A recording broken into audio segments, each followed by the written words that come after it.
Γεια σας. Έχω παρατηρήσει ότι γενικά υπάρχει πολλής κόσμος στον κόσμο που είναι ομοφοβικός για διάφορους χύψη λόγους.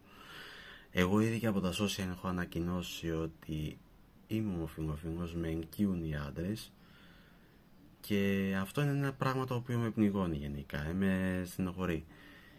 Θέλω να πω ότι γενικώς καλό θα ήταν να μορφωνόμαστε περισσότερο αντί να μένουμε στο μεσαίωνα και σε μεσαιωνικές αντιλήψεις ότι η ομοφοβία είναι η λύση στο να υπάρχουν ομοφυλόφιλοι, γιατί είναι κόντρα στα ανθρώπινα δικαιώματα.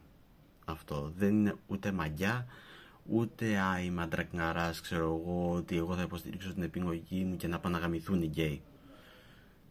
Οι γκέι είναι όσο φυσιολογικοί είναι και οι straight. Απλώς ακόμα πολλοί κόσμος δυστυχώς αρνείται να το αποδεχτεί αυτό. Και γι' αυτό φταίει γενικώς η έλλειψη μόρφωσης σε κάποιους ανθρώπους, πολλούς συλλήγους, δεν ξέρω, όσοι είναι σε κάθε χώρα, σε κάθε πολιτισμό. Εμένα προσωπικά δεν με νοιάζει για ποιον λόγο είσαι ομοφοβικός ή γιατί έτσι γιατί αλλιώς. Με νοιάζει ότι είσαι και γενικά θα πρέπει να σου πω ότι είσαι ένα αμόρφωτο ζώον.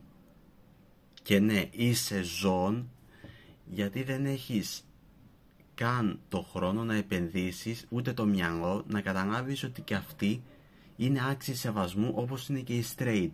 Δηλαδή εσύ όταν επιδεικνύεσαι μπροστά στον κόσμο φιλώντας με γνωσόφιλο μια κοπέλα, χωρίς να σε νοιάζει τι θα πούν οι άλλοι, τότε εκεί είναι μαγιά, και όταν το κάνουν δύο ομοφυλόφιλοι άντρες, εκεί πρέπει να ντρέπονται.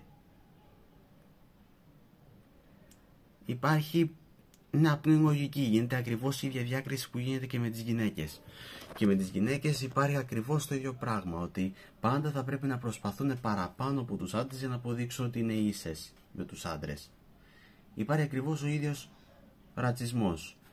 Έτσι ακριβώς και εγώ ως γκέι, και που στενοχωριέμαι να βλέπω τέτοια πράγματα, θεωρώ ότι όσοι είναι ομοφοβικοί είναι αμόρφωτα ζώα. Και γενικώς δεν ξέρω που τους πάνε τα τέσσερα.